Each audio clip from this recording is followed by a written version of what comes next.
There are no colored bathrooms in this building, or any building outside the West Camp. Did you know that? My uniform. Well, I don't own pearls. Lord knows you don't pay colors enough to afford pearls. And I work like a dog, day and night, living off of coffee from a pot none of you want to touch! After venting, Katie quickly gathered her things and left. However, her supervisor walked over to the coffee pot, tore off the blacks only label, and then, holding a crowbar, smashed the whites only bathroom sign. Finally, panting heavily, he publicly announced, "No more colored restrooms. No more white restrooms. Just plain old toilets. Here at NASA, we all pee the same color."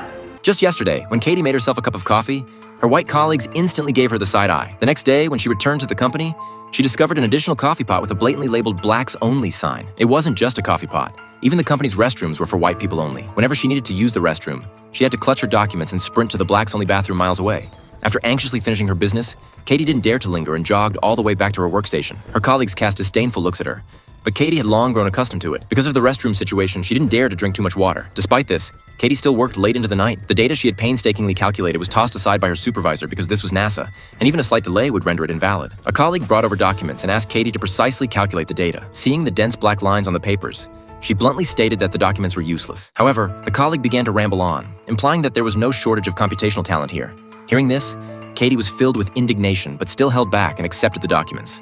She held the files up high, using the light to make out the obscure text, then slowly walked to the large blackboard and began her meticulous calculations. Halfway through, Katie needed to use the restroom again. She had no choice but to start running once more. Seeing the calculation formulas on the blackboard, her colleagues gathered around. Her supervisor was stunned. All the data was incredibly accurate, but it all involved national secrets. Katie was confronted by her colleagues, and only then did she reveal the truth. The text hidden by the black marker could be seen by holding it up to the light. Her supervisor couldn't help but be impressed. He ordered that no more black redactions be made in the future. Katie gained her supervisor's attention and worked even harder, disregarding her severe health issues. Even while using the restroom, she continued calculating data.